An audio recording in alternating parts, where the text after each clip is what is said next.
Guys, we see you coming in. We're just going to give it a few seconds for Zoom to let all of the attendees into the room, and we'll get started in just a bit.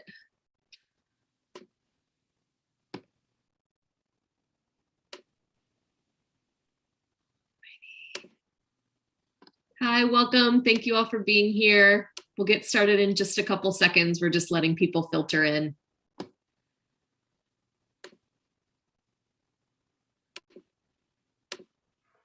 All right, I'll go ahead and get started, and people will keep coming into the space as we go. Hello, everyone. My name is Brittany Kerfoot, the Director of Events at Politics and Prose Bookstore, and I'd like to welcome you all to today's virtual event. Before we begin, I'm going to go over just a couple technical details. So first, I will be dropping links in the chat so you can purchase a copy of The Next Everest, as well as any of Sarah, our moderator's books, straight from Politics and Prose's website. We ship to anywhere in the United States, and if you live in the DC area, you can select in-store pickup from any of our 3 store locations around the district. Next, if you have a question for the author, please submit it in the Q&A space. If you're on your laptop, that can be found at the bottom of your screen. And we will get to those probably in the latter portion of the program, but you can submit your questions at any point starting now and between now and the end of the event.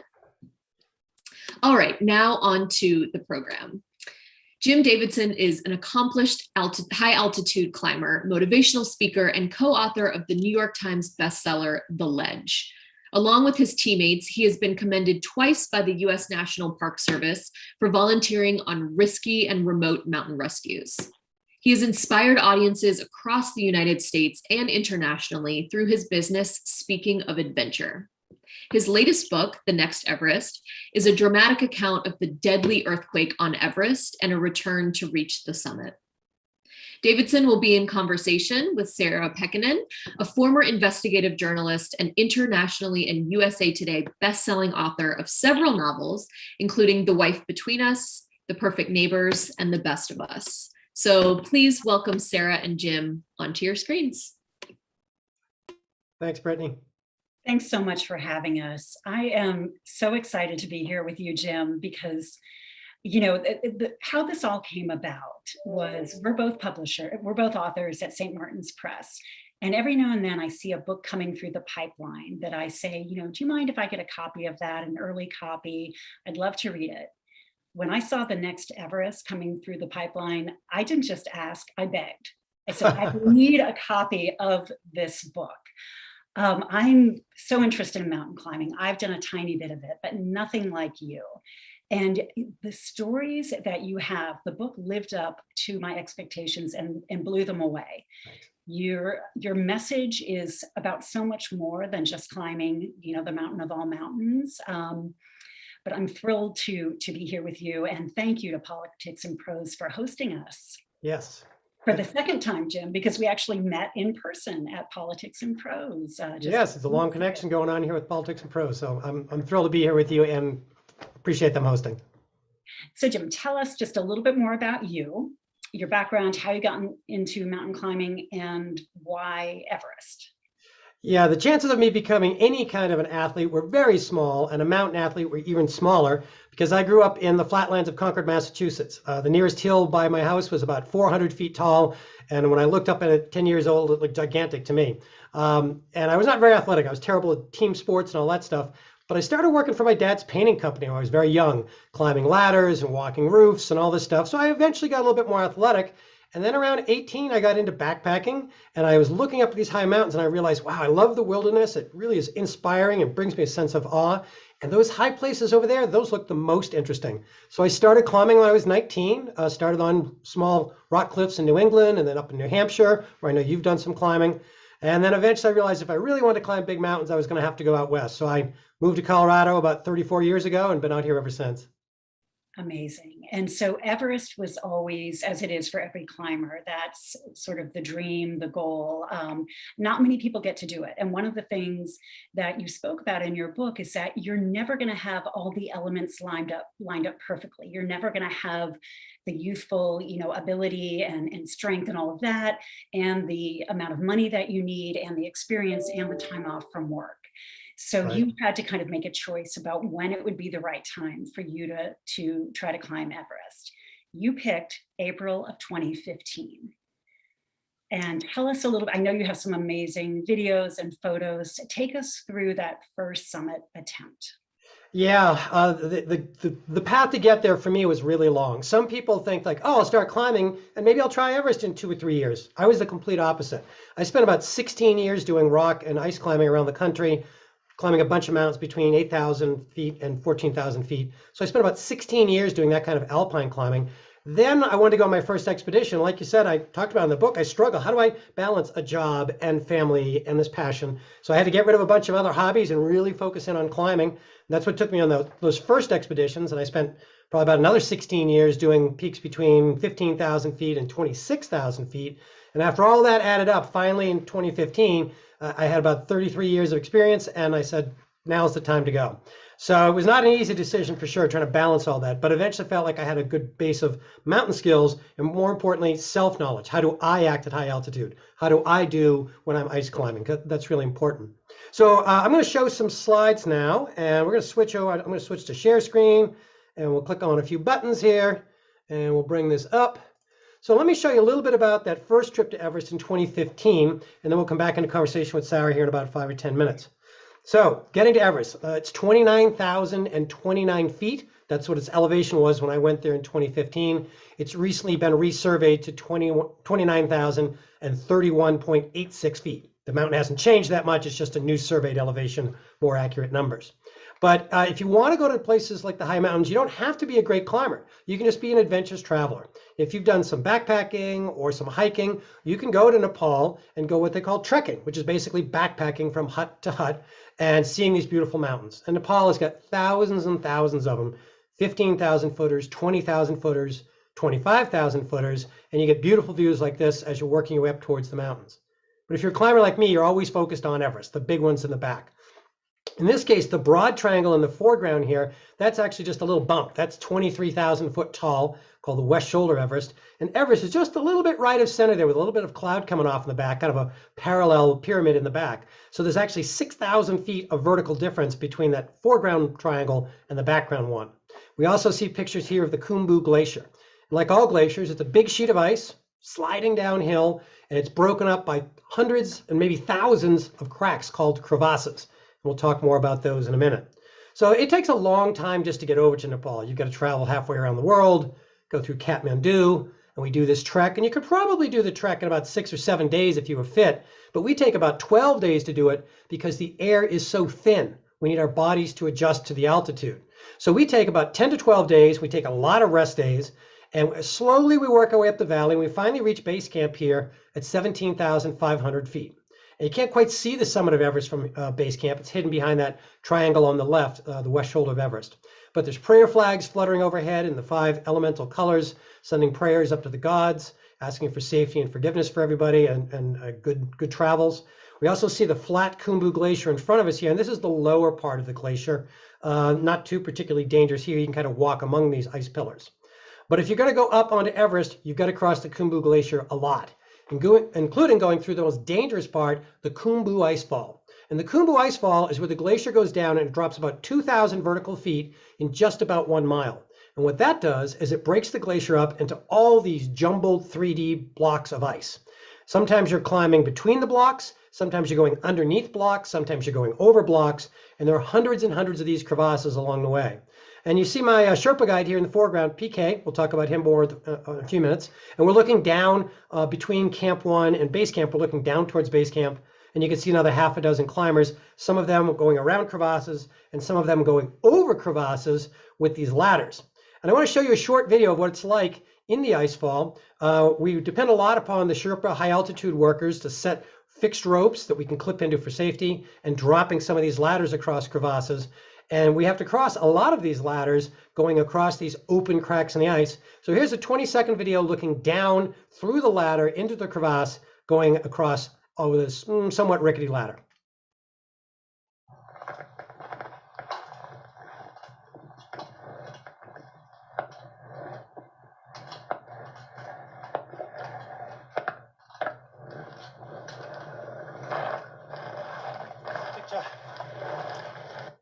Lovely, huh? Yeah. I mean, this is kind of just the approach to where we want to start the serious climbing. So this is kind of like our commute in the morning, just getting to work, you know. And when you cross those ladders, you are definitely paying attention for sure. Now, I want to address one question that people will ask me, sometimes at book readings, sometimes at presentations I do. Why do people climb? Why do you climb? So I just want to read about half a page here from the book about why I think people climb and why I climb. Most mountaineers I know, especially those who stick with it for many years, are moved by passion and the desire for continual self-improvement. My climbing partners and I have a mutual commitment to keep one another safe and help one another achieve our dreams. That camaraderie is powerful. In Himalayan tea houses and noisy mountain taverns, I've had deep conversations with fellow climbers about what drives us. We often speak reverently about peacefulness, spirituality, and connection with the earth. Long alpine days bring satisfying exhaustion to my body and quietness to my mind. Mountaineering is a form of moving meditation. While some people seek their passion through music or marathons, for me, it's mountains. Climbing not only allows me to nurture those meaningful aspects of life, but it also lets me experience personal growth while traveling through some of the most magnificent wild places on the planet. The high mountains exemplify immensity, intensity, and inspiration. In essence, I climb to seek awe.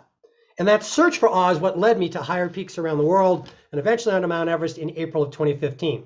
Here's PK Sherpa. He's my guide for the trip. Fine young man. He's about 25. I was 52 years old here, so he was a little fitter and faster than me, but we got along fine and taught each other a little bit of our mutual languages. And the day we moved up from base camp to Camp 1, we're moving up from about 17,500 feet to this elevation here at about 19,700, and we're looking at the Upper Khumbu Glacier. And this snowfield in front of you is about 3 miles long, and there are lots and lots of crevasses. You can see some of them behind the tents. And that's Lhotse at the far end of the valley there. That little pyramid is actually the 4th highest peak in the world at about 28,000 feet. And this valley is called the Western Cwm. And Cwm is a Welsh word, C-W-M, and it means dead end valley. But climbers also call this the Valley of Silence because the walls on the left and the right are anywhere from 4,000 vertical feet high to 6,000 vertical feet, and these walls block the wind. So we call it the Valley of Silence.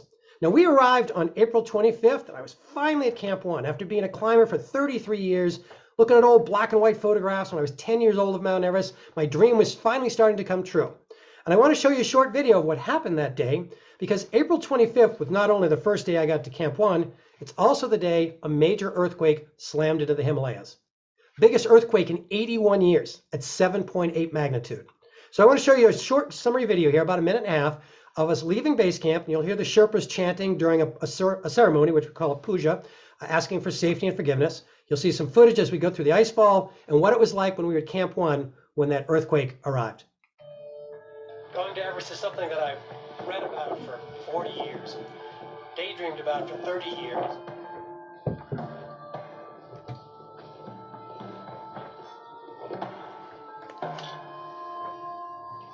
Focus on the runs, not the drop.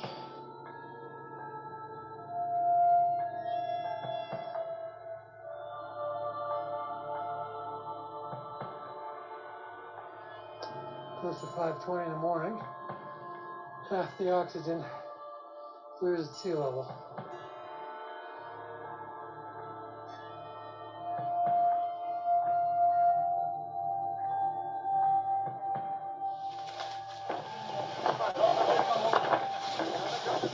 Here comes the powder blast.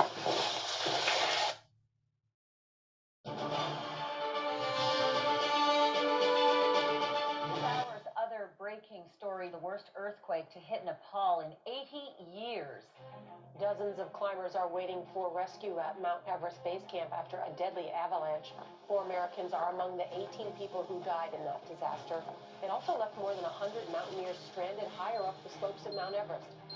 There was a huge avalanche and a huge powder blast.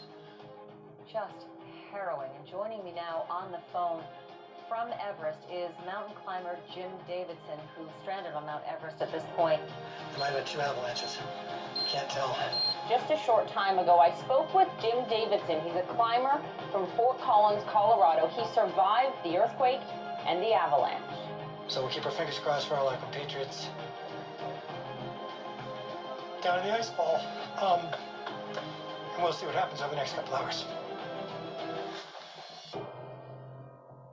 As you can tell, it was pretty terrifying when the earthquake hit. We didn't have the ground moving at first. We heard one avalanche come down off a 4,000-foot vertical wall, then a second avalanche coming down off the 6,000-foot vertical wall right next to us. And those avalanches were coming towards us. So we didn't want to be in the tent when the avalanches hit, because the tent will act like a sea anchor or a sail and drag us under the wave of approaching snow and debris. So we ran outside the tent, so maybe we'd have a small chance to swim on top of the avalanche. That sounds crazy, but it does work because it's a mixture of air and snow, so it's a moving liquid. But when we got outside, we couldn't see anything because it was cloudy. And then soon, those approaching waves of wind and debris started blowing in avalanche dust and ice dust. So then we had to dive back in the tent just to breathe. This all went on for about 3 to 5 minutes. I turned on my GoPro and you saw some footage from the tent. Of course, it was absolutely terrifying. Now, we got lucky at Camp 1. The avalanches came right towards us. One of them stopped about 300 yards from our tent. The other one got within about 100 yards of our tent and stopped. So nobody at Camp 1 was hurt or killed. It was a miracle. Same thing at Camp 2. People got shook up, but no one hurt or killed. But sadly, when we got on the radio and talked down to base camp, we found out that's where the real disaster was. That avalanche had come off a different mountain, and their avalanche that hit base camp had rocks in it, lots and lots of rocks. And sadly, about 70 people were killed. About 18 killed that first day, making it the deadliest day ever on Mount Everest. We were trapped on the mountain for about 2 days, and they used some helicopters to move the wounded out to some nearby medical outpost. Then, as you can see in this picture here, after the 48-hour mark, they were using those helicopters to fly us down to base camp. We had a super scary flight down. Within an hour of getting off the helicopter, I got involved with a team where we're digging through avalanche debris and rocks and dirt to try and recover some medical supplies from the medical tent they've been overrun. And underneath this rock, there's a big cross there. Sadly, this is where one of the 4 Americans that died in the earthquake and avalanche was found buried. And I took a little time as a geologist, which is my background, walked around and kind of mapped out where the avalanche had run. And this is actually the end paper from the book, The Next Everest. It's in color, which is kind of unusual. St. Martin's did a great job producing this. A lot of details there, don't worry about it, but I just want you to look at that blue sweep from upper left to lower right. The avalanche that hit base camp came down 3,000 vertical feet and washed over a mile sideways before it washed into base camp. So we eventually got ourselves off the mountain and back down to base camp. But of course, we were still in the middle of a disaster. So that's all the photos I want to share for the moment. Sarah, let's come back and let's talk a little bit about that and anything else you want to talk about, and then we'll take a look at some more slides in a little bit. Yeah, I mean, those photos and videos are just gripping. First of all, the early ones are kind of otherworldly, and thinking about what you spoke of. And it's funny, I marked that section in my book too, the moving meditation. You know, there are so few places that we can go to get away from our texts, our calls, our screens, the demands on us. But when you're out there, it's just you and your thoughts and nature, and you're at its mercy. And you know, in your book, there's so much in here that we're not going to be able to get into in this hour. But, you know, one of the things that stayed with me was that you had the presence of mind to get your transponder, your beacon, at the moment of the earthquake. And you thought, if I don't survive, at least my family will be able to hopefully locate my body and bring it home. And then you quickly were trying to get word to your wife, Gloria. You wanted the kids to hear from her that you were okay. But as you said, you were, the minute you got out, you were plunged into work. You helped carry away one of the victims, bringing them to a helicopter. And then your work continued. One of the things that I was really impressed by was the way your expedition helped some of the Sherpas rebuild their homes, because so many of them had lost so much. I mean, their lives, their livelihood, and you all spent, a lot of time down there, helping each other. There's always been this relationship, the kind of back and forth, between the climbers and the Sherpas. And I thought, the way everybody was treated up there, that the Sherpas were taken off, 2 at a time, and then, the climbers there was no priority based on, all equal. Everybody's the same on the mountain. Yeah. Everybody's the same. So you get home and you decide you have to do it again. I mean, everything you've been through, this is not your first, terrible situation on a mountain. You've had a few things happen to you personally. You've also you stopped short one climb that you were really looking forward to save the life of a young man who would have died had you not come across him. So you're more aware than anybody of what can go wrong. You've lived it, and you decided you had to go back. There was something in you that wouldn't be at peace until you went back. But now you had so many things against you. You have to come up with the money to do it. You're a few years older. Yep. You're in great shape. You were down to, I think, 13% body fat. Your genes were against you. You came down with diabetes. I mean, you just had all of these kind of marks against you, and your very patient wife encouraged you to go. Yep. She knew that this is something that you needed to do. So talk us through getting ready to go back in 2017. Yeah, you summarized a lot of things there. It's when the earthquake happened, we didn't care about climbing the mountain at all. That was over in an instant. We realized we've got to try and survive ourselves, help those in the tent next to us, in the town next to us. So we tried to help as we sort of descended slowly from the mountains. And that's something I've learned through all these years of climbing, is that, we basically, when we're in tough situations, we take turns lifting each other up. And that might be when we're going for a tough summit push. Maybe you're feeling great today and I'm feeling lousy. You might take a few extra pounds from me or share your food and water with me and just encourage me. And that will help me get through today. But 2 days from now, it might be reversed. You're having a tough time and I have to help you, maybe even get your pack on or help you get ready. So in good times or in bad times, we're basically taking turns lifting each other up. And the Sherpas had helped us immensely for the first month on Everest. And then all of a sudden, like you said, their homes were wrecked, their livelihoods are threatened. Some of them lost family members. They needed our help. So we stuck around to help disassemble houses. And when I got home, did a lot of fundraising. And so we kind of take turns lifting each other up. And when I got home, you asked about me going back, and that's where we're going here. I wasn't too keen to go back at first because I just survived that bad earthquake and saw all the trauma there. I was kind of traumatized myself, but I was back home in a safe house with food and my family. So I thought, well, what can I do to help? And that's when we started doing a lot of fundraising for Nepal and sending the money over to help with the rebuilding. And one of the things I did was I spoke at a lot of conferences, because normally I'm a keynote speaker and I was home early. So I said, well, I'll just do a lot of fundraisers. So I and others did fundraisers, presentations and raffles and things like that. And to encourage people to support Nepal, one of the things I said was, hey, Nepal needs some time to rebuild, but they really depend upon tourism. It's one of their biggest industries. So once they get partially rebuilt and they're welcoming tourists back and climbers, go there. Go trekking, see Kathmandu with its amazing artwork, go and see the amazing mountains. If you're a climber, go climbing, spend your euros and your dollars there, because they need us to go back there. And I kept saying that over and over again in the presentations, and I thought, I wonder if I'm supposed to be walking my talk here and go back. And I was scared to do that, so I looked into the the earthquake risk again. And as a geologist, I thought, well, maybe all the pressure's been relieved from the plates because we've had this earthquake that releases seismic energy. But when I looked into it and read the seismology reports, the news was all bad. There's about a 500-year deficit of energy that's been building up from the plates jamming against each other. And even though this earthquake was 7.8 magnitude, it only released about 20% of that backlog energy. There's still 80% deficit to be paid, and that only can be repaid by more earthquakes. So there will be more earthquakes. They have to be bigger, guaranteed 100%. The problem is we don't know when. Is that 1 year, and 101 years, 201 years? I don't know. Nobody knows. So it was not an easy decision to go back, but like you said, I'd learned some things from prior difficulties when I had needed help in the mountains, or helped out in some rescues in several places. And what I found out is that, these events can be very traumatic, and you can have PTSD after these difficulties. But after a while, you can tease some lessons out, some wisdom, some strength, and maybe you can use that to grow. And psychologists call this post-traumatic growth, PTG. It doesn't come easy or fast, but what it says is if you can distill some lessons from the bad things, you can take it with you to that next challenge and try and be hopefully a little bit better teammate, a little bit wiser, a little bit stronger. So I kind of came around slowly to want to go back, and I talked with my wife, Gloria, and my children too. And they were a little concerned, but I realized this is something I can do. I can go back and spend my money around in Nepal by hiring my Sherpa friends again. I can go back and still try my dream of climbing this mountain again. And hopefully I'll take those lessons with me and go back a second time and do it a little bit better. So it was not a quick and easy decision. Sarah? So one of the things, just so many great small details in the book, but a couple of things that you packed to bring with you on your second attempt. Tell us about the letters, and then tell us about the ADHD medicine.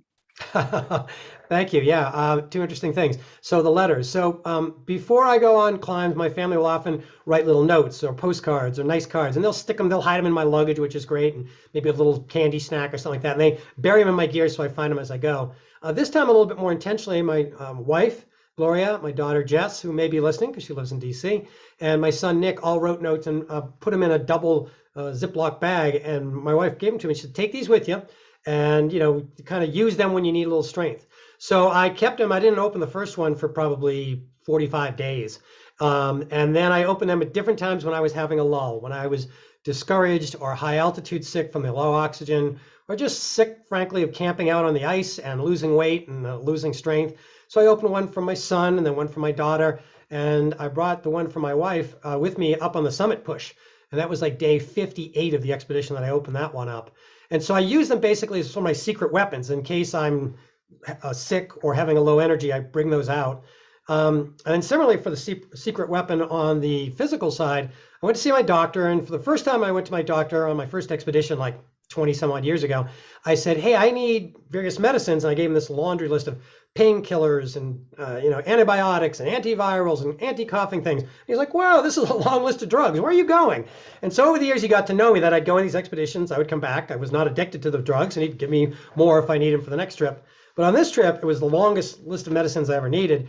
And I said, "Hey, I need something like really powerful so that on the summit push, we're going to be up for 24 hours, 36 hours. Sometimes people get trapped up there and they're on their feet for 48 hours. And like all your energy is going to run low. I need something that I can take that will keep me pumped up no matter how tired I am and get me back down the hill." And he said, "Well, be careful. Those drugs have a lot of side effects." And I said, "I don't care about any side effects. If I reach for those tablets, I've got to get down off the mountain in about 12 hours or I'm going to be dead. So they can make my leg fall off. They can shut down my kidneys. I don't care. This is the last ditch effort." So he gave me some Ritalin, normally done for people with ADD and other things. And I took those with me as my secret weapon, because on the summit push, you take almost nothing in your pack. You take an extra pair of gloves in case you drop one. You take your letters from your family. I take photos of my family members, your small med kit, and that's about it, because there's nothing more to add to your clothing system. We're wearing everything we've got. And basically above 25,000 feet, I say, don't sit down. You have to keep going up, or you have to turn around and go down, because if you sit down, you may never stand up again. So you've got to be doing forward motion, either up or down. It's a very, very precarious place up there, up above 25,000 feet. Yeah, and the thing is, with all of your training, you spent 30 years, training. You knew how to ice climb. You had everything down pat, and you got into great shape physically for this. But what was interesting to me was how many calculations you had to make in the moment that maybe you couldn't have foreseen. So, for example, your mouth starts getting dry, and you realize, I'm dehydrated. I really need water, but there are some big drops near me. I'm close to a ledge. If I take off my pack, that could be dangerous. So Right. is that experience? Is that intuition? Is that, your knowledge? How do you balance all of that for making the minute to minute decisions that could be life or death? Yeah, well, I know you've been on Mount Washington, New Hampshire, even though it's modest height of 6,288 feet. It's the highest wind speeds recorded in the world for many, many years, the second highest now. So that's a brutal, brutal place. And that's where I got my start in mountaineering. So who knows, Sarah, maybe we'll be talking about your Everest climb in years to come, because you and I started from the same roots on Mount Washington. But I mean, I think it takes years or decades to accumulate all that techniques and tricks you'll learn from people with more experience than you. I've read lots and lots of climbing books and magazines, and I think everyone has some lessons to share about improving your success in the mountains and your safety. And I think a good book, whether it's mountaineering or other things, will also give you little tips about life as well. And I've been able to, we'll come back to the lessons maybe, but the things I've learned from climbing that we can apply to our day-to-day life. But it took me, 33 years to accumulate all that knowledge. And I would also go out of my way to put myself and my teammates in precarious but safe testing situations. What do I mean by that? Well, before I went, in order to increase my endurance and my mental endurance, I would intentionally pick the coldest night of the year, the coldest hours, and I would look at the weather report and it says, oh, 2 o'clock, it's gonna be minus 16 degrees Fahrenheit. So I would go to bed, get a couple hours sleep, and roll out of bed at 1:30, put on all my clothes, including my down suit, to test my gear being out in the cold, but also to do deprivation, which was I would not drink any water, I would not eat any food. I would take some with me in case of emergencies, and I would take an emergency beacon, a GPS locator in case of emergencies, but I would get out there intentionally depleted to teach my body and my mind how to deal with being dehydrated, hungry, cold, and yet still keep trudging uphill for hours. So it takes a lot of years to accumulate all that kind of stuff. And the idea is you're trying to simulate the conditions that you're going to experience on the mountain. Amazing. Well, now we want to hear about your summit. So take us through. I know you have some more amazing photos, which there are a lot of them in the book too, but tell us about that day and that experience. All right, let's go back to share screen here. And we'll go there, and we will go on. Hopefully we'll scroll down. I think that I'm going to unshare that one. I think that one sort of stopped. So let me try that again, because we stopped in the middle of the slideshow, so it might be a little jammed up. Yeah, let me just go right down here, and we will start there. All right. There we go. So getting ready for 2017. So now I'm going to be 54 years old when I get on the mountain, even older, probably heavier, probably slower. So I decided that I needed to distill the lessons I could from all my years of climbing, including the last expedition. And my previous training in 2015 had gone pretty well, but I knew there's a few things I could work on, just literally trying to get 1% more efficient. So on the left-hand side here, you see me in the gym doing box steps. I did lots and lots of box steps. I don't know how many, 10,000, 100,000, I don't know. And carried more and more weight on them, both in my pack and my hand, until I could do a lot of box steps with 90 pounds in my pack. I did a lot of ice climbing, and I'm actually wearing my high altitude Everest boots there to get used to wearing those boots. That's ice climbing in Ouray, Colorado. And the right-hand side, me and my long-term partner, Rodney Lay, doing winter 14ers, 14,000 footers to get ready. I'm a numbers guy, as you might not be surprised to know. So I keep big spreadsheets of my training, and I added up everything from my 2 years of training for Everest in 2015 and 2017. And in that time, I did about 400,000 vertical feet, which is like going up and down Everest 13 times just to get fit for the mountain. And I got down to low body fat, and I think I weighed less than I had since high school, but eventually got ready and go back to Everest in 2017 to do it all over again.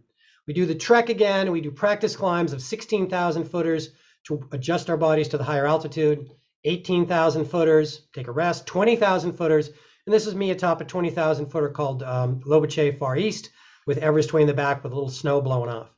Eventually we get back to base camp, and it was pretty scary being back there again because I was just remembering all the traumatic stuff that happened to people around me and all the bad things I saw, helping move the bodies and picking up the destroyed building trash and all that kind of stuff around base camp. It was pretty scary to be there, but I kind of had to compartmentalize that and say, okay, that was then. I know as a geologist, we're probably not going to have any more quakes at this time. Quakes don't work on annual cycles and anniversaries like humans do, so it probably won't happen now, but it was running through my mind. And I think my training worked better. I did move faster through the ice fall, but working our way through all these jumbled ice blocks is really slow and really scary. And everybody might think we go to Everest and go to the bottom and climb the mountain. Well, that's not true. Because the air is so thin, we have to go up and down the mountain for 4 weeks, 5 weeks, 6 weeks as we slowly get used to the thinner air. So we go up to Camp 1 and suffer from the altitude at 19,700 feet, back down to base camp and grow more red blood cells over 3 to 5 days. Then up to Camp 2, here I am on my way from Camp 1 to Camp 2, and you can see me crossing one of those little mini ladders there, and that crevasse is about 150 feet dead vertical right beneath my feet, and another one to the left there. In this case, Everest is just chopped off by the sun there, still about 9,000 vertical feet above us. And then we rest at Camp 2, and it's miserable being at that high altitude, and we go back down to base camp and rest for 5 days, and then come back up again to Camps 1 and 2, and here we are on our way to Camp 3. We're at about 23,000 feet here, starting up the Lhotse face.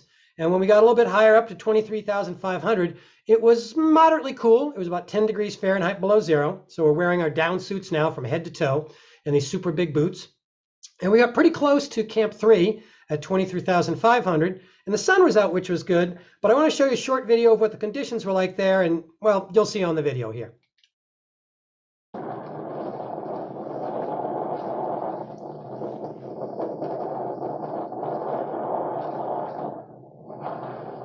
There's the summit.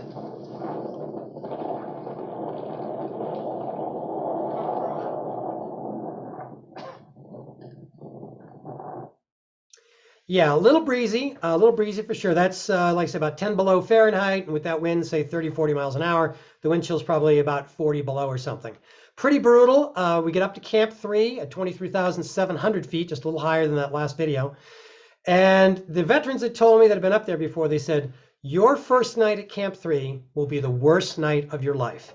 It's like having insomnia, the flu, a hangover.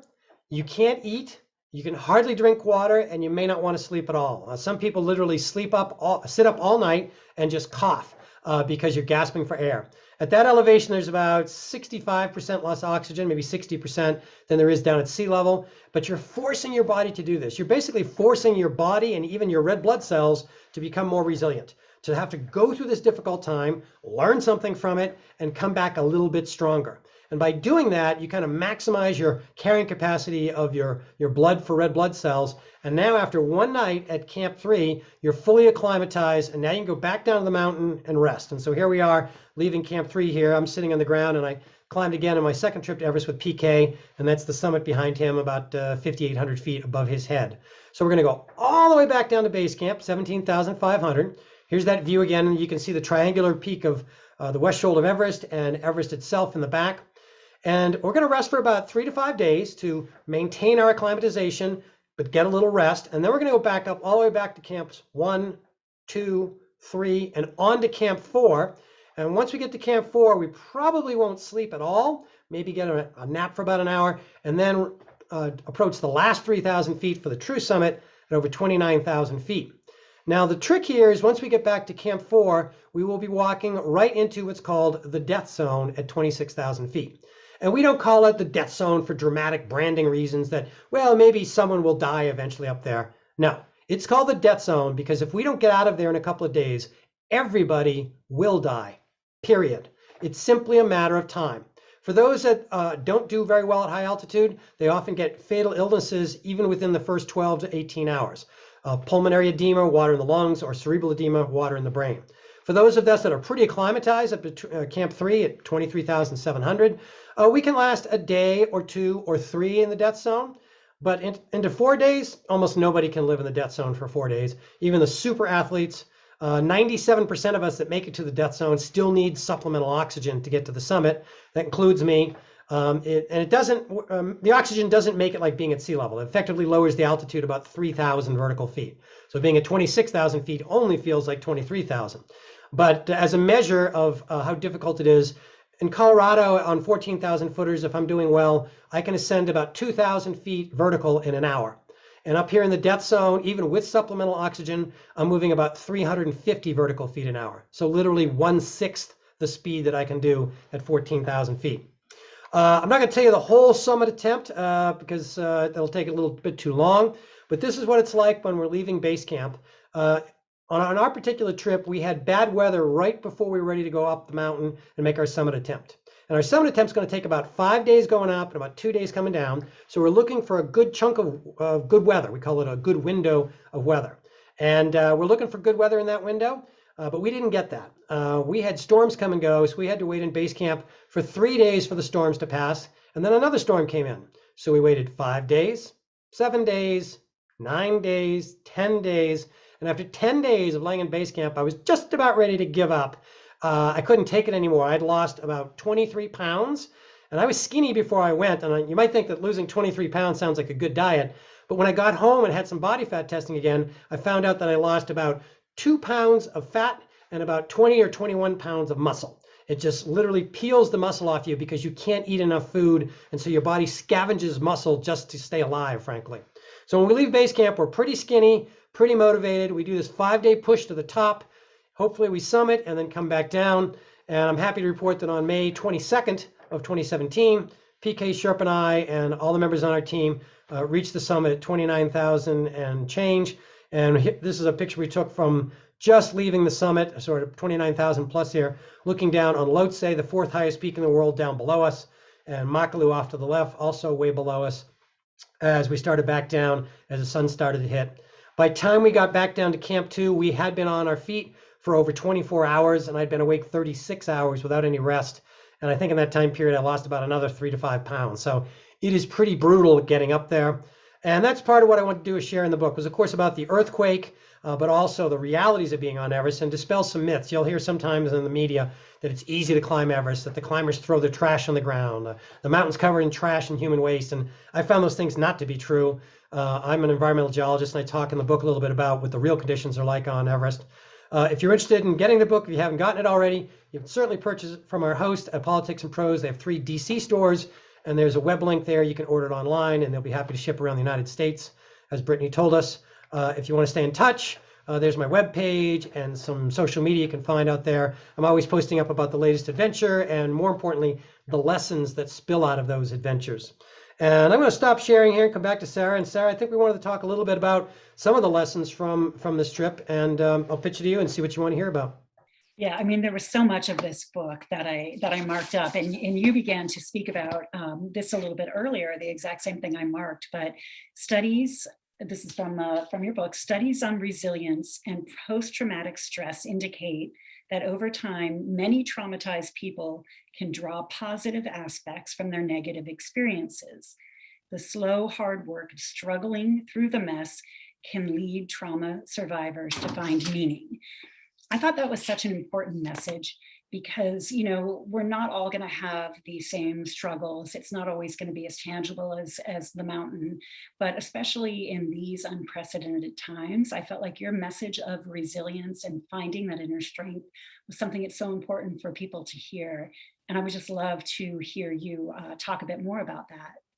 Yeah, thanks. And you know, whether the trauma comes from an earthquake or a pandemic or an assault on you or a fire you've experienced or any one of accidents, a lot of bad things happen to people through the decades, of course. And they're all different pains for sure. And there's no easy way to get past it or get over it. It's a long, difficult journey for everybody, and everybody's journey is different. So post-traumatic growth is not like an easy antidote or a resolution to PTSD. It's absolutely not. But what it says is when you struggle with the mess long enough, you can start to distill those lessons we've talked about, some strength, some wisdom, and you can take that to the next good goal, like writing your book or getting your college degree or climbing a mountain, or even to the tough things that happen, pandemics, personal traumas. Those are where you can use that wisdom. And that's how we kind of get better as humans over time, is we suffer through those difficult things and can apply those lessons. I mean, think of the last year. Everything about our personal lives and work lives and social lives changed. And that was traumatic for everybody around the planet. It's still kind of going on. But we're a little bit wiser, a little bit more savvy, a little bit stronger now. And if it happens again on a 3rd or 4th wave, we'll know what to do. It wasn't fun. It wasn't easy. We don't want another wave of pandemic, but we know what to do now. And so we know how to do it internally and also take turns of lifting each other up. And that's what I think resilience really is trying to find your own resilience inside to tackle whatever problems in front of you. And when you can, help somebody else out and lift them up a little bit. And we take turns that way. I think that's the real lessons about resilience in our day-to-day lives, never mind mountain climbing. Awesome. So, I mean, Jim, your story is incredible. I would just urge everybody to buy this book. I read it in one sitting. I was riveted. It contains so much great information. I mean, it's an adventure story. It's a tragedy. It's uplifting. It's so many things all in one. It really took me out of my everyday life, which is what, you know, a great book does, and put me in a very different place. And I know a lot of people probably have questions for you. So again, just go ahead and type them in. I see we're already getting a few coming in. Yeah, go ahead and lead us through that. Happy to hear some questions and have some conversations going on here. Yeah, so the first one from Melissa is, how many days did the whole trip take? For me, the entire trip from the time I left Colorado, go over there, summit and come back, was 66 days.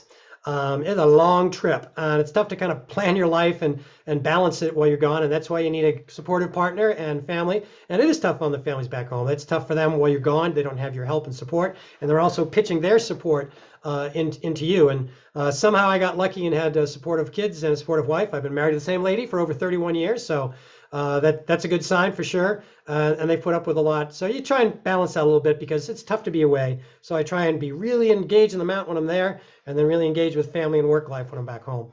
And you spoke about that in your book, that you kind of cleaned away everything that was not mountain climbing or family or work. I mean, that was it. You didn't, you know, have hobbies. You had to train, but I mean, you didn't have a lot else going on. So that was how you were able to kind of juggle everything and give everything, you know, some good attention.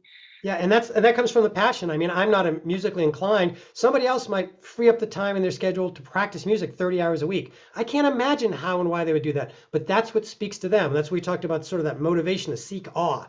They might seek it through music, and they're going to put in all that extra time and effort, whether it's paid or not, whether it's easy or not. So I think you should pursue your passion. Pick a goal big enough that it makes you nervous. Because if the goal doesn't make you nervous, you're not going to learn much. You're not going to grow much. If you can run 5 miles, then running 5.1 miles is not going to teach you a whole lot. But running a marathon might teach you a lot about yourself and about the world. So I think you should pick a goal big enough that makes you nervous, and then become a person good enough and big enough and skilled enough to try and meet that goal. I think that's the magic of picking a big challenge or taking on the next Everest, whatever it may be in your life. So Jim, how did you approach writing this book? We didn't speak a lot about the writing process, but obviously, you know, it's a very different skill set, and it's your second book, so you have some experience. But how did you go about organizing, having the discipline to write? Talk us through that process. Yeah, everybody has their own techniques, and you've been at this longer than me, so I'd love to hear your thoughts afterwards as well. For me, I'm a scientist, so I kind of have a scientific approach, really. I keep a lot of journals when I'm on the mountain. I take a lot of pictures and videos. And so when I sat down to write this book, what I first did is kind of get it out of my head and my heart, just remembering what happened, what is it I want to say, and that sort of that first draft, or even maybe a zero draft, if you will.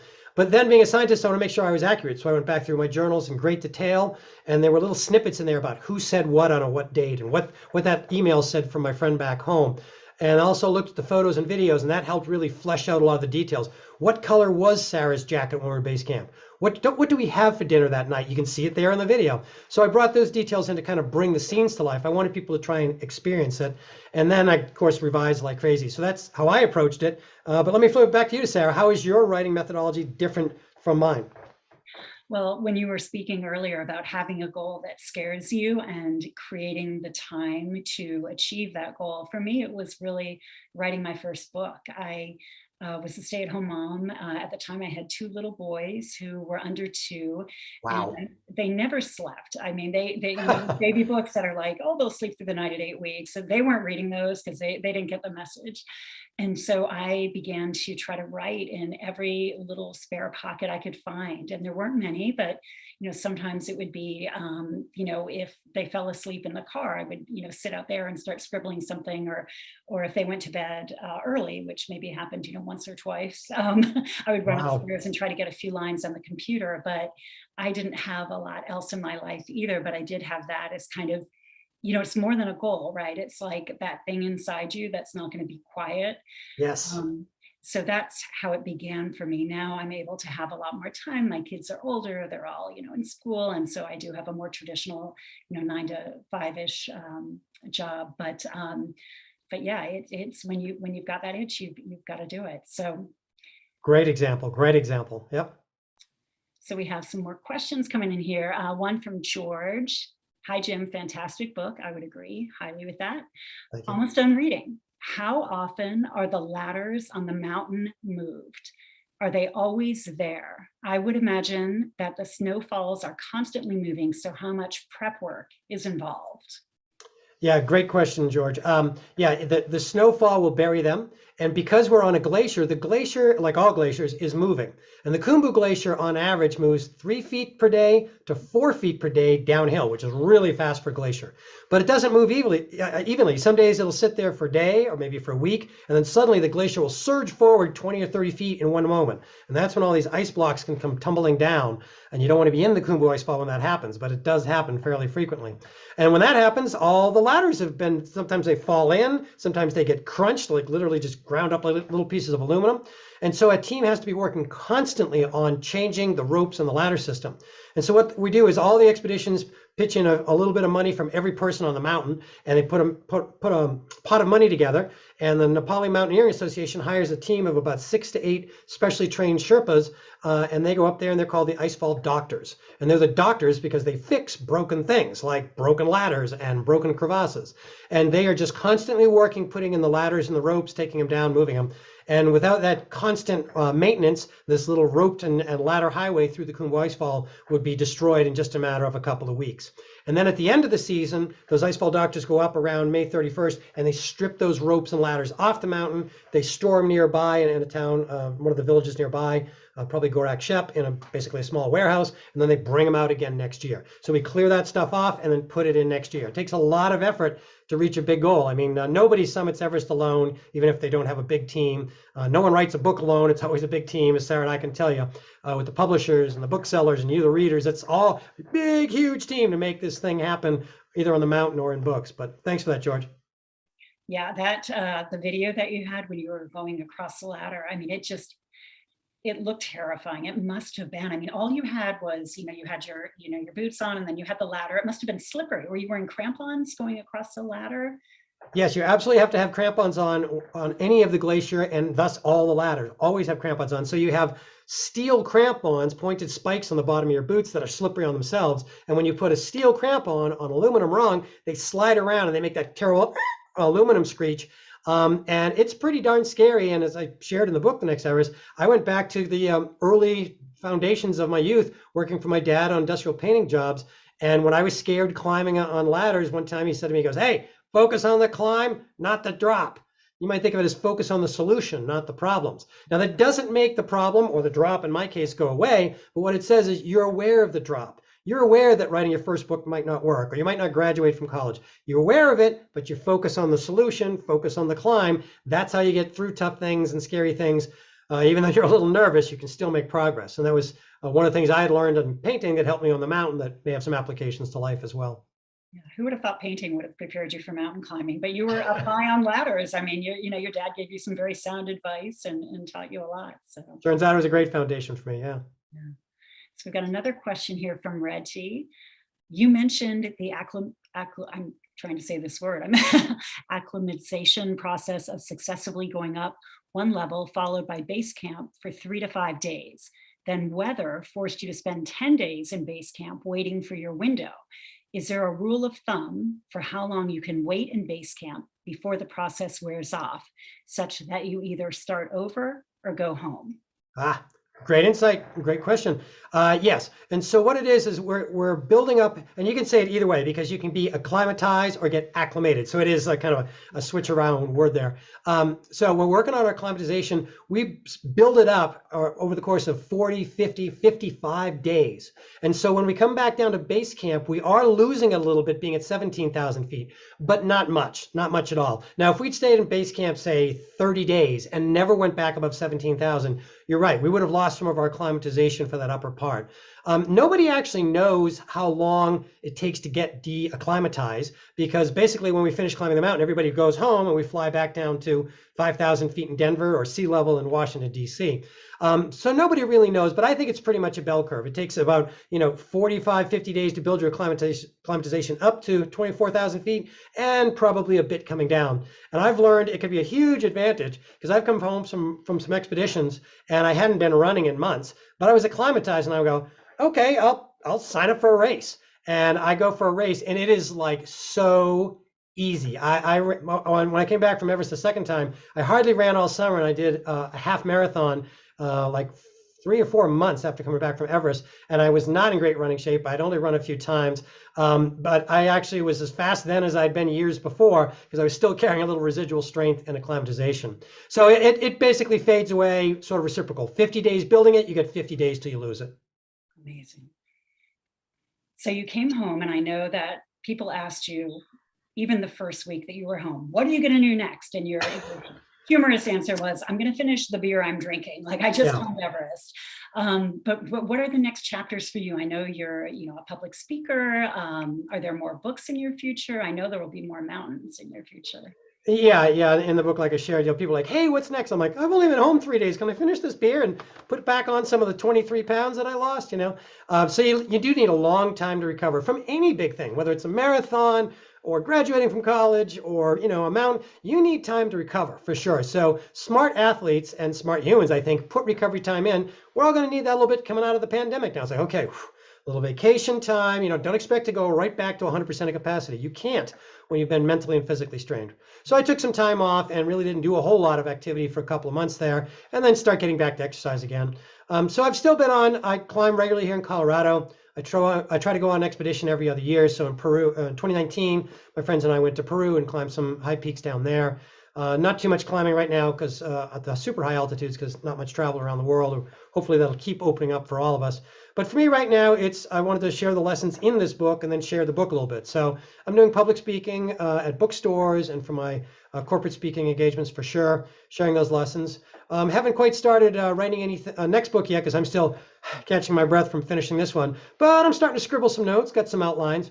So, basically taking a look at the past expeditions I've done and again, trying to pull out some of those lessons about resilience, post-traumatic growth, and how do you take on big challenges. That's kind of where I'm going with my writing for the next work ahead. So we'll see how that unfolds. But certainly, some general travel with the family and continue to climb in the States and maybe overseas as soon as things are safe for travel for everybody. Yeah. And I know that, for people right now who are struggling, it's, as you said, it's not that simple. There's not going to be something, quick, that you can do or say, but is there any wisdom that you can share from everything that you've been through that could be kind of a starting point for some people who are, whether it's emerging from the pandemic or, something a little more serious personally? Yeah, the pandemic's the big one, obviously, but, hopefully the pandemic will fade and we'll go back to our lives. But, coming out of the pandemic is like coming off a really long, ugly expedition. It was unpleasant. There were a lot of uncertainties. We lost some people along the way. We're all a little bit beat up. We're all a little bit humbled. And we're going, okay, can life go back? Can we just go back to the way it was? And sadly, after a big traumatic change, no, it doesn't quite go back to the same way. Now we have our old lives. We've learned some hard lessons. We've learned some good lessons. And we're going to combine that to make some kind of new and hopefully better life. I think everybody's probably a little bit wiser, a little bit more flexible. I mean, hopefully we won't have another pandemic in the future, but if we did, the next time we're going to pivot really fast because we know what it means to do mask and hybrid meetings. I mean, this meeting on a Zoom call like this was almost unimaginable 18 months ago, and now this is all our 400th or the 600th Zoom call in the last year and a half. So we've learned some stuff, and I think we'll go after the pandemic, or if you have difficulties in your life, is you take the best of the old experience, the lessons from the most recent experience, and you combine it into a better version of you, a better version of your community. And that's how we get ourselves ready for the next challenge, the next opportunity, the next Everest, whether it's a mountain or not. Wonderful. Wonderful. Well, if we have time, I think, for one more question, if Okay. anybody would like to submit one. Otherwise, just a writerly question from me. So what is your writing process? Do you have a word count goal or a page goal per day? How do you structure it? I basically take an effort goal, which is like, some days are more productive than others, but put the butt in the chair and keep pushing. Get to that end of chapter, get to that point where you know that it's going to open up easy the next day. So I try and end at a point where I know where I'm going to go. So I try and push to that next known part to keep momentum going. So momentum is really big in a lot of things in life, including writing. So I keep pushing myself to put in a good effort every day. So mine's kind of time and effort driven, with a few breaks in between. And then I also kind of keep the numerical milestones, how many chapters per month and when my deadline is. So I'm sort of a deadline driven and a goal driven guy. And then I'm also, being a scientist, I'm big on, better versions and really fine tuning. So I do a lot of revisions for months and months and months, and then have great editorial teams like St. Martin's to help me revise that even more. So I'm kind of a keep working towards perfection type guy. It's not a fast process, but that's how I get where I'm going eventually. Awesome. Oh, well, thank you, Jim. This has been great. I learned so much from your book, and thank you to Politics and Prose for having us here tonight. It's been an amazing event, and you know where to find Jim on social media, you know where to buy the book at Politics and Prose. You bet. Thanks. Brittany, you want to come back in and join us and have any closing departing words for us? Again, Sarah, thanks for leading us through a great conversation. Brittany, thanks for hosting. Yeah, thank you both so much for this conversation. This was so great. We just had someone say, not a question, but thank you, Jim. So You're welcome. This has been amazing. Like Sarah said, purchase the book on politicsandprose.com. I also put the links in the chat for both of our authors' books today. But thank you all so much for joining us this evening, and we hope you stay safe and stay well read. So everyone have a